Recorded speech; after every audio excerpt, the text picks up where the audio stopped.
So welcome to Prerona Television Canada on behalf of Global Academy of Holistic Leadership and Coaching. I would like to welcome you to our Leadership Speaker Series, episode 38. Thank you so much for being with us. Today's our topic is leadership and idealism. And as usual, our regular speaker is Advocate Jiaur Rahman, CEO of IITM, adjunct faculty, Independent University, and he's a lawmaker, means he's a lawyer. So thank you very much, Advocate Jiaur Rahman, for being with us. And you can continue your session. Thank you. Thank you very much, Edward Probir Mondol. Good evening in Canada and good morning in Bangladesh and rest of the world. Today's session is on leadership and idealism, and let me just share my screen. Just give me 1 second. Okay, I think all of you can see my screen at this point. So let me start. So we have been doing this leadership series for the last 6-7 months, and today is our 38th session. And welcome to my session. So leadership and idealism. So these are two different but very connected stream of consciousness, and one sits on top of the other. So without further ado, let me move on. So normally I start off with some quotations or definitions. So here are some quotations. This is by the ex-president Barack Obama of United States. He says, "Let us reach for the world that ought to be." So when he's talking about ought to be, that means in his mind, there is a future that he holds dear, that he feels that this should be the reality of the present or the future, and he wants everyone to shape the world according to his dream or his vision. So this reality and idealism that we are talking about and connecting with leadership, they are all interconnected. And through this quotation, Barack Obama is actually reaching out to the people to get a feel for what ought to be in this world and what is not available at present, but what needs to be done in order to be into a better society, in order to be in a better world. So let us reach for the world that ought to be. And this philosophy should be practiced by all of us. We should always try to figure out a way to move ahead so that the future is better for us than what we are currently. So moving forward, the second quotation is by Colin Wright. Here he says, "Idealism is only naive when it lacks action, determination, and imagination." So the concept of idealism, of something beautiful, something of a different perception, something of value that you're trying to bring forward in this world. If you are thinking in those terms, but if you don't have the subsequent issues, which are the action, determination, and imagination, it fails its purpose. In other words, idealism without action, or idealism without the strength of mind and without the strength of imagination, has no value. So when we are talking about leadership stance, when we are talking about something that we would like to do, those are the state of ideal perspective, the vision or perception that holds dear, and based on that wonderful perception, we are thinking of doing some changes and transforming the society or the people around us. But with those vision, if there is no action, connected action, no effort, no determination, and no significant imagination to push the action into reality, push the imagination into reality, it will not work. So the whole idea of the spirit of idealism must be supported by these three wonderfully important words. One is action, the other one is determination to drive forward, and the third one is the imagination to really think things through and build the future that you want to hold. Moving forward, This is by Burton Russell. Much that passes as idealism is disguised hatred or disguised love of power. This is a very interesting construct notion. This is from a very strong philosophical mind frame. What he's saying that some some issues of idealism is born within us based on some of our cultural orientations, some of our cultural aspirations, some of our mental models that we hold dear. So it might be something very good and beneficial for the society. It might be something that we hold dear, which may not be so good, and it may actually spawn from hatred. For example, if you were to look at the Hitler and those that period, there was a hatred for a particular race, the Jewish race. So they had an ideal of cleansing the world by getting rid of a certain race.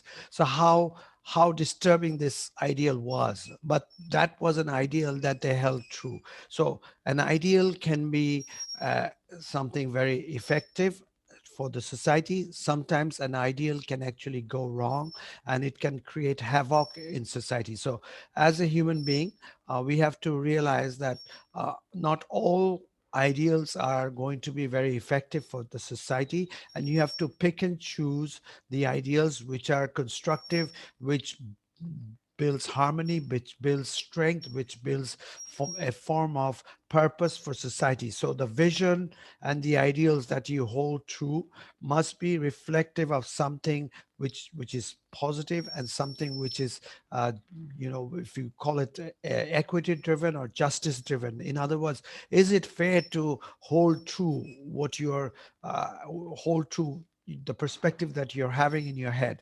These are very important issues. So that is why Burton Russell had termed idealism and connected idealism with either disguised hatred, a hatred that you don't know, you feel that it is right, and based on that perspective, you do your actions in life, and that can create subsequent negative perception, negative perspective in society, hurting your own self and hurting the community and society at large. So, moving forward, I have a leadership definition, and today's definition is centered around idealism and subsequent actions. So, leadership is the ability to champion ideals, motivate and drive people towards achieving his or her and your grand vision. So, it's about the setting the tone of what you really want to achieve. That means the grand vision that you want to achieve and the connected string of activities that actually takes you to that grand vision. So leadership becomes the ability to champion these ideals, these views, these perspectives, these notions, the philosophy of life, the beauty of certain things that you hold and you cherish, hold true and that you cherish, and then you try to motivate everyone around you around those vision, around those perspective and those ideals. And once you motivate, you create some form of energy, and that energy helps others to drive forward. Of course, you are the thick and thin of everything, and you are working to drive these people with that particular notion, that particular ideal that you hold. And these ideals, these notions are connected to the grand vision that you have set for the organization, set for the community, or set for the nation.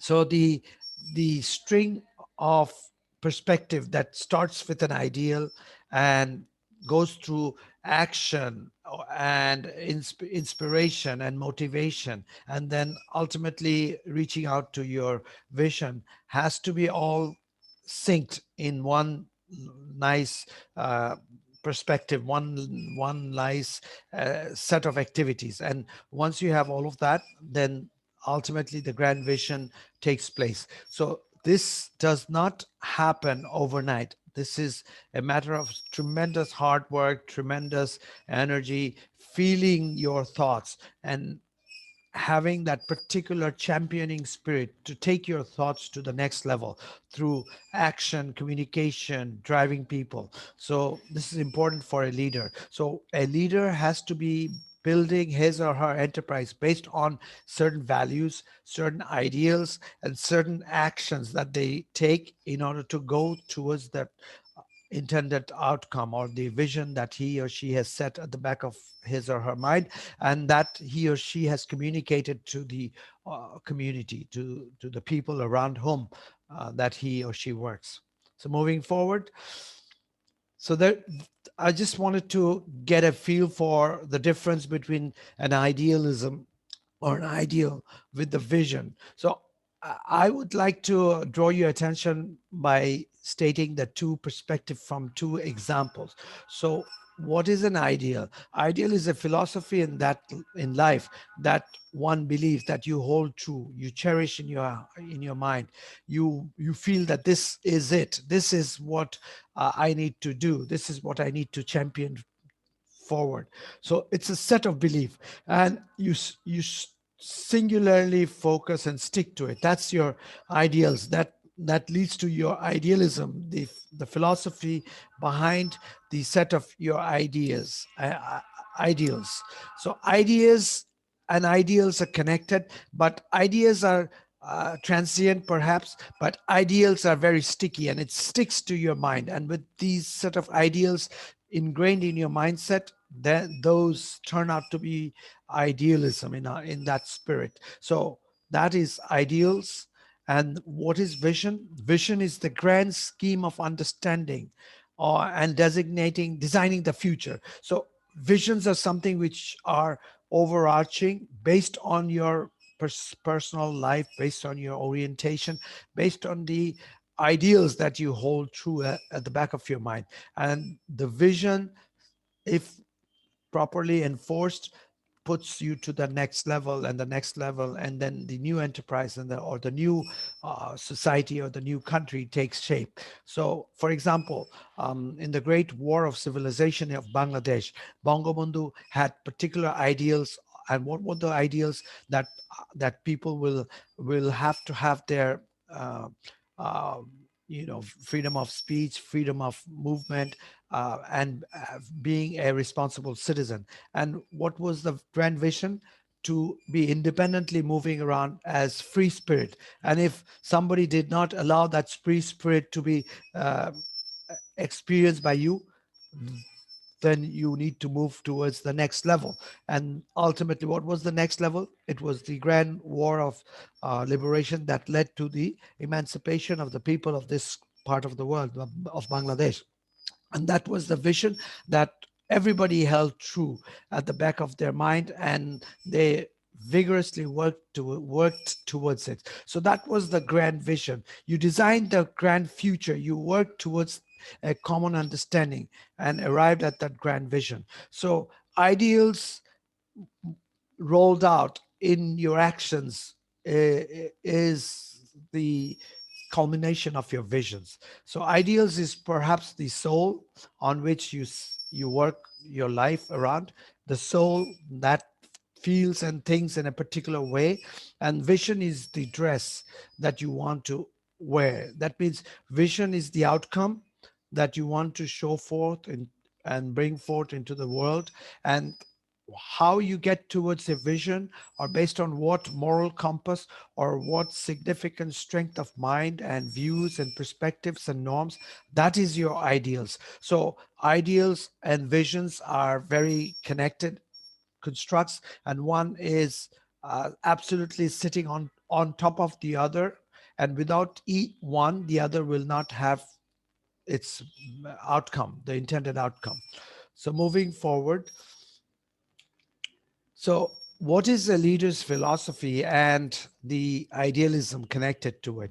So, first and foremost, as I mentioned, idealism is connected with who you are, what you represent. So, the compass, the moral compass, the compass on which you are judged in terms of fairness and equity, and the principle of being truthful. These are all connected. So, the moral compass has to be clearly understood if you are to be a leader with a proper philosophy. If you're vacillating in your actions on most occasions, then you will never turn yourself into a proper leader. So the moral compass is directly connected with how you evolve as a leader. There is this construct of idealist and realist. An idealist is someone who is moving with a particular set of vision, set of perspective norms. Whether they are achievable or not, that's a separate story. And that separate story is understood by the set of people who are realists. So not all realists can achieve, not all idealists can achieve the outcome that the realists intend to achieve. So, in other words, idealists are a set of people with grand schemes.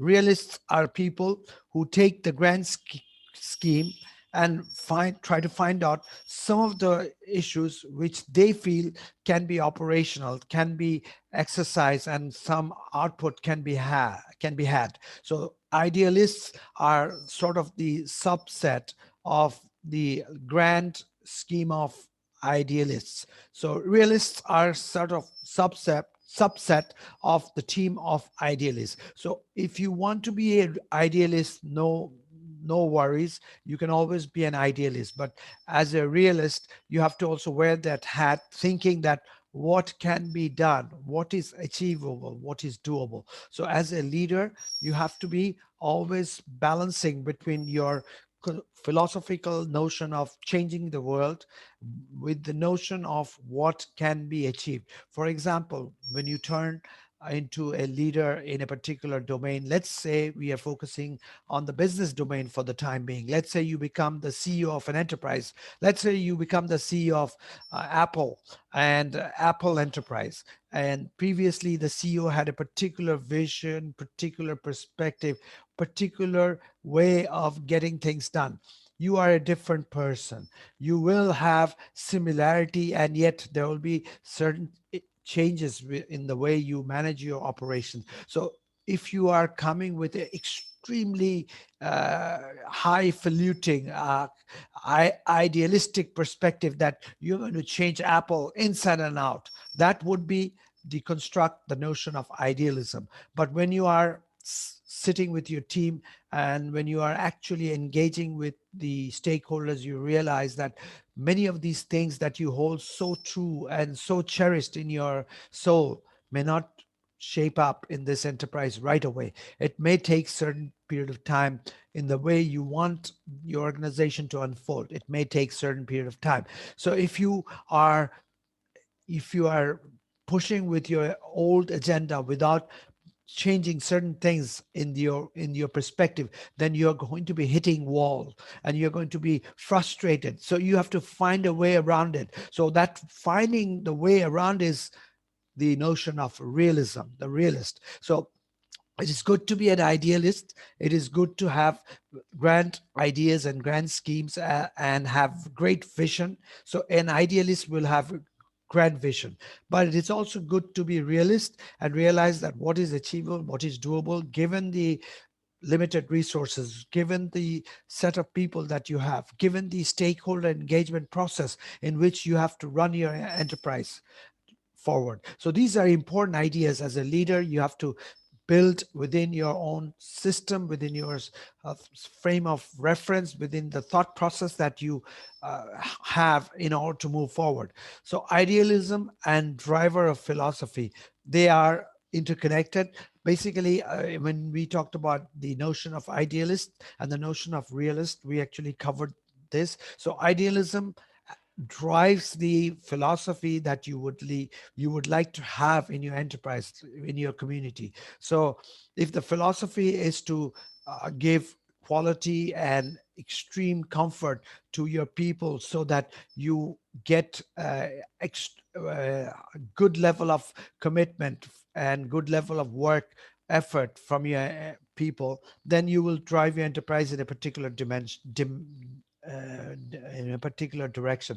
But if your philosophy is to slave drive your people, thinking that people are lazy by nature, and it is you as the leader who has to have a mental whip at the back of your hand, and every time somebody is slacking, you initiate the whip and you scold your team member and try to put them in line. That might be a kind of mindset, a philosophy that you hold true.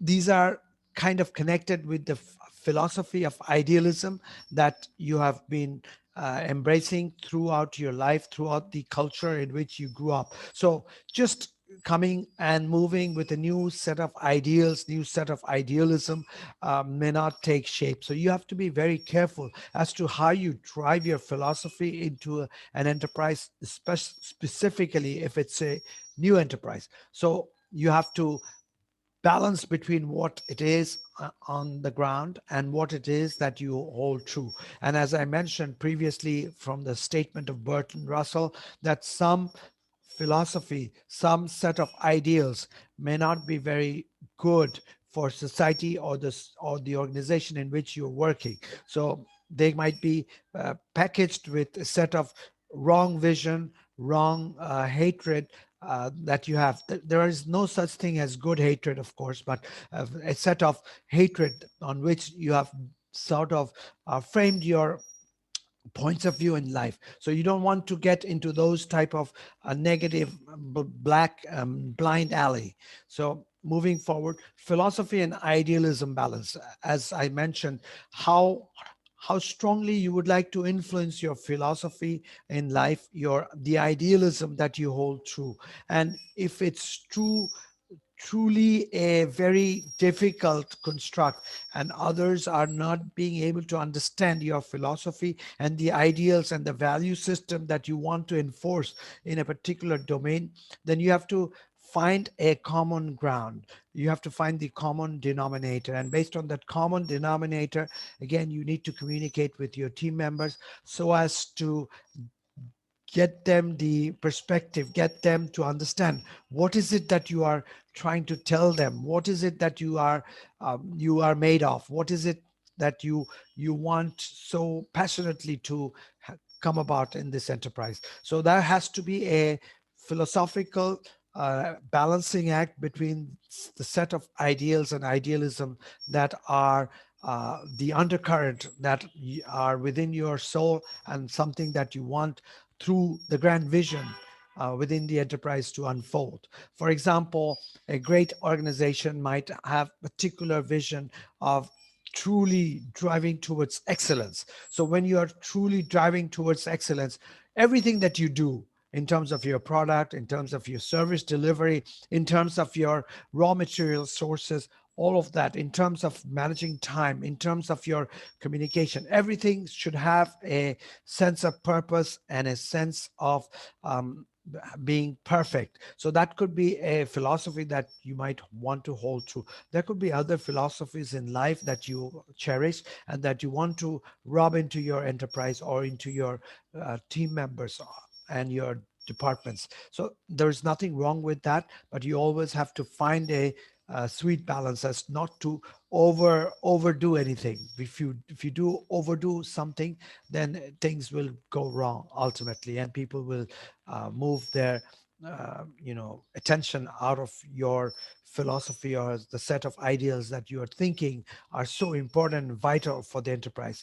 And even if they are vital and appropriate for the enterprise, if you're trying to get them to memorize it and pushing them through their throats, then it may backfire. So moving forward, the balance is important. Then comes the equity and fairness. If your perspectives are not equitable, meaning fair and just and even for all, if it's not that, if it's sort of beneficial to certain group of people while getting the benefit away from certain group of people, there'll be distrust, there'll be animosity, there'll be unpleasantness that will brew, that you might see coming up into your enterprise. It might start off with negative undercurrents and then it might explode or implode within. So you don't want that type of environment. So as a leader, you have to hold these philosophy dear in your mind, and based on that philosophy you have to design the future state for your enterprise. So these are important elements, although you might think that these are small issues, but for a true leader, These are important issues because if you can't keep your enterprise and your people happy and excited and in a comfortable zone, achieving the objective of your organization and achieving the target, the vision that you have set for the organization will never come true. You will always be getting close, but always falling short. You don't want that to happen. And all of that is sitting on the issues of moral compass, idealist, realist conundrum, idealism, and the driver of philosophy, perspective, philosophy and idealism balance, and then last but not least of all, the principle of equity and fairness, that everything has to sit on top of, is it fair, is it just, is it truthful, is it beneficial to all, etc. For example, in Rotary we have the Rotary four-way test, and where we talk about these four issues, and based on that, those four issues, we actually build our systems and our perspectives and programs and our service projects. So as a leader, you have to do all of that and actually influence the people around you, and then ultimately you build the right set of results for the organization. So as a leader, you have to hold certain philosophy at at the back of your mind and cherish those philosophy, and then you want to embed those philosophy, but you always have to have that balance that we talked about in this slide. Moving forward, fairness principle in leadership. We just finished the basic ideas of fairness principles, and in other presentations we had talked about the moral compass, the 360-degree leadership perspective, where we held true that the principle of fairness, the principle of being equity driven is so important. So first and foremost, if you are fair in your dispensations of your work, in terms of your communication, that you're always fair in what you're saying. You don't give out false hope. You don't give out false perception. You don't give out a particular vision and then you circumnavigate and do something different when it becomes difficult, a journey. You just change your mindset and you change your perspective. You don't do that. You try to stick to your vision. You try to stick to what you had previously told your people. Of course, as a leader, you also have to realize that sometimes you are going to hit a blind alley and you're going to hit a wall. And as a leader, if you're not logical, then obviously you might be taking your entire enterprise into a journey of uh, chaos and negativity and anarchy if you're not quick in changing certain perspective and moving forward with certain changes in your product design, your service design, your communication, and ultimately your the people with whom you are working with, giving them the comfort of changing or transitioning to a new domain or new design. So in this process, the first and foremost principle is to be equitable, meaning being fair to all at all times. Then you have to promote the values that you hold true into your work practice. You can't be just saying things and without practicing them in your work environment. Then the fairness principle is not well grounded into your leadership. Do you want to build value for customer? If you want to be fair in your activities, then you want to also build value for your customer. You don't want to sell something, sell some product or service which is not true to its messaging that you are conveying to the audience.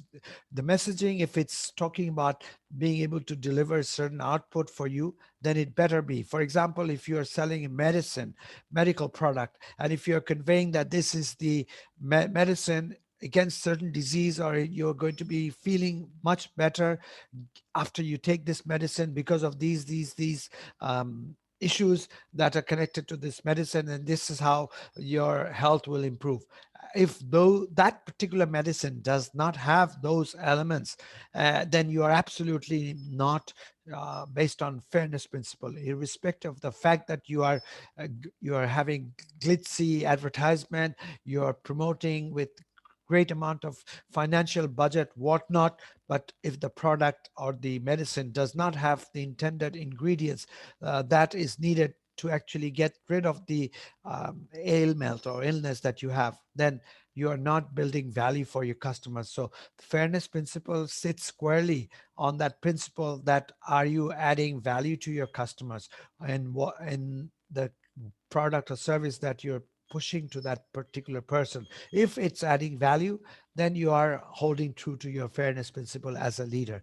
Then comes the issue of engaging your customers or your internal team members. For example, if you are talking about a sense of purpose in life and sense of value for society, and if you are not fair in terms of giving certain benefits and fringe benefits to your team members, then it is dichotomous. In one spectrum, you're talking about fairness and goodness for society. On the same token and the same spectrum, you are trying to uh, dis- you're trying to use some deceitful tactics to, so that your people do not get certain value. You're creating a particular policy which is clearly showing, which is going to clearly show that certain benefits will be eroded from certain community, and you're trying to disguise it by turning the policy difficult without letting the people know. And in the same spectrum, you're talking about societal change,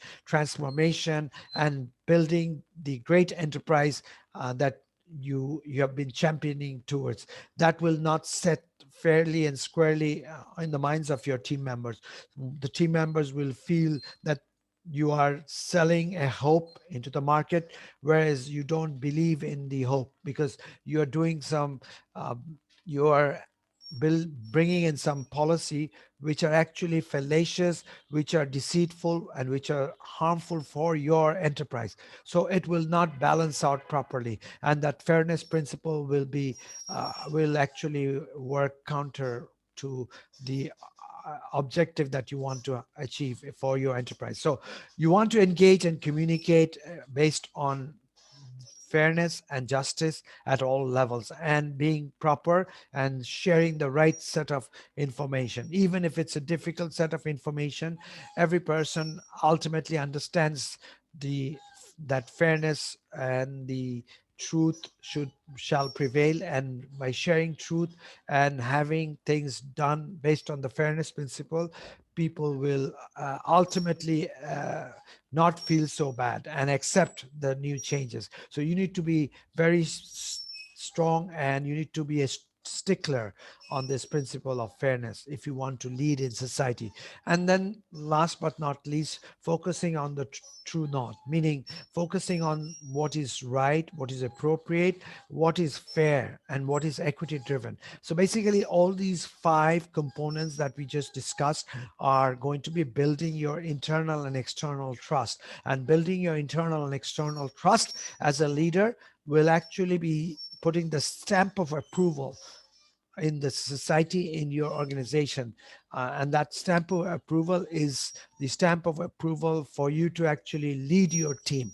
So at that point, once you get that stamp of approval, which comes through series of work efforts, series of communication, series of actions that you do, and ultimately build the enterprise forward. So you always want the stamp of approval to be rightly placed onto the actions that you take for your enterprise, for your team members, and for the rest of the community. So as a leader, you have to be constantly focusing on this holistic perspective, the 360-degree perspective of fairness in all spheres: fairness in your action, fairness in your product design, fairness in how you allocate budget, fairness in getting things done in the way you had conveyed earlier with your team members, fairness in allocating resources to different departments, and also fairness in ensuring that the work environment is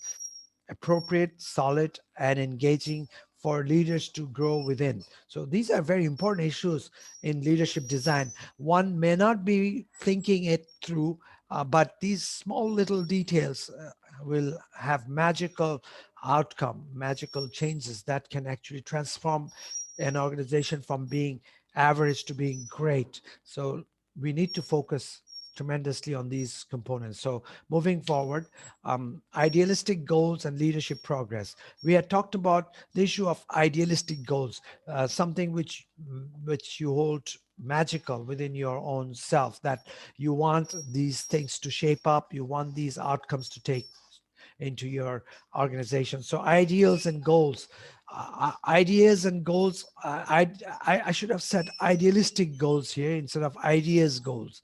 That's a typo. So idealistic goals are visionary, grand, highfalutin, passion driven. It has to exude your passion, something that you hold so cherished at the back of your mind, and it has to be aspirational. You aspire something to achieve. It has to be an elastic goal that you stretch and you want to hold true. You want to build that base which will allow you to reach to that grand scheme of ideas that you hold for your organization. So idealistic goals are sitting on those issues, and idealistic goals are also achievable only if it's connected to the notion of realistic goals that we had covered. So these idealistic goals uplift all. So we have to hold these idealistic goals and these high ideals into our enterprises, and that will may or can push us forward into championing the future, and it will help us to execute the grand vision that we have, and it will set the tone of the enterprise. The tone of enterprise is so important. If you're setting the tone of enterprise to be average, you will get average or below average outcome. But if you set the tone of the enterprise to achieve grand targets, grand success, and building the best enterprise that can possibly be done, then you are aspirational, and you're actually building on some idealistic goals. So an example will actually give you a good flavor of what we are talking about. Campbell Soup is an international multinational company of grand repute. So one of the statements and idealistic goals that Campbell holds true is to build the world's most extraordinary food company by nourishing people's lives everywhere, every day. So this organization is focusing on building the most extraordinary organization by nourishing, bringing happiness, bringing the perspective of good nourishment, uh, nutrient driven nourishment for people everywhere in the world. So it's a grand scheme. So the perspective is overarching outcome that they want to bring to the world. So they didn't come up with a small notion of a particular area. They wanted the transformation of nourishment to take place everywhere, every day, across the world. So these are grand goals based on idealism and idealistic perspective. So progress for a leader is built on achieving these milestones of success based on true ideals and true values and perceptions of reality. So these milestones, if you achieve one after the other, meaning you focus on successfully achieving your milestones, then you truly become the successful leader that you want everybody to applaud, and you want everybody to passionately follow. So these are the aspiration that must hold dear to their souls, and idealistic goals can set you in that journey to be the true transformational leader that the world wants to see. So it's a journey, it's never a one-off process, and you can't say that I have achieved grandness, I've achieved my pinnacle of success. You should not say that, because if you say that, then your achievements will be you are going to be feeling a particular sense of ego, and the ego will uh, grip you, and ultimately you will fall from the high pedestal of achievement.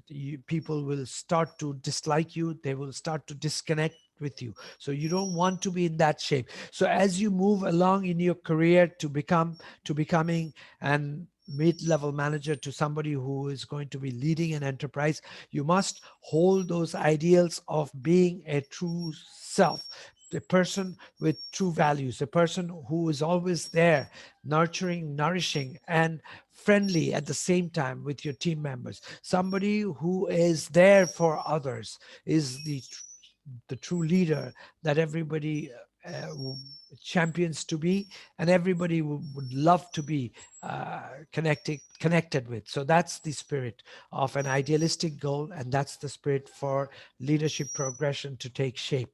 So I think with that, we are going to be coming to the end of my presentation. Yes, normally finish off with a $1 million question, and today's $1 million question is: what level of influence should we receive from a leader in the sphere of idealism and idealistic behavior to be successful in life? Technically, I sort of explained it in my previous slide. However, I would say that it has to be a total commitment. You can't be saying that 50% of my time I would be focusing on issues of idealistic behavior, idealism, or the values that I hold true. The other 50%, I'll go with the flow of the society. No. If you want to be a true leader, you need to champion some spirit and you need to hold them true. There is the conundrum of idealism versus realism that we had covered, but in the true sense of the purpose, if you want to be a true leader, you have to be realistic at certain times, but most of the time you need to champion with the spirit of idealism. So the flow has to be extremely focused on idealistic perspective, grand scheme of things, visionary perspective for a true leader. So I would say I should not put a percentage on it, but if you were to ask me now, you must come up with a percentage. I would say 80 to 80%, 80 to 85% of your time, you should be driven by your true moral compass. 15 to 20% of your time, sometimes you might have to cut corners as a leader. I'm not saying that you go for unethical activities, but what I'm saying is that sometimes in order to mitigate a major issue, you might have to look a little bit on the other side. I do not propose that one should be doing that on a regular basis, but certain times you must survive. Otherwise, you might find a major problem that may arise, and out of that much more difficult and an anarchic situation that may result. Sometimes it's like the white lies. You have to somehow manage the complex situation by giving some commitments to those people without you truly believing in those commitments. Of course, you would uh, try to work out certain um, balancing of these commitments, that what maybe you were not so comfortable with that commitment, but the complexity of the situation led you to actually share those commitments. You must also try to work those commitments at the same time. But anyway, coming with this the end of this presentation. Thank you very much. With this, I end my presentation on leadership and idealism. And back to Edward Pravir Mondal. Back to you. All right. Thank you very much, Advocate Jia Rahman, for your presentation. We do uh, uh, a deep appreciation from Prerona TV and Global Academy of Holistic Leadership and Coaching to you for your time and for your presentation. With that, we end our 38 episode, and we are welcoming you for our next session, which will be coming next week. So thank you very much for those who are following with us. As you know, that we are continuing this session, Leadership Speaker Series, and it is a Edmonton Mountain Standard Time at 9 p.m. on Wednesday night, and 11 p.m. Eastern Standard Time, Toronto, Ottawa, 11 p.m. And in Dhaka Standard Time, Dhaka time on Bangladesh is actually 9 a.m. on Thursday morning, and in Indian time is 8:30 a.m. on Thursday morning. So thank you very much, those who are following with us, and we do welcome you for next session. And may Almighty bless you all. Stay safe and stay blessed. Thank you. Good night and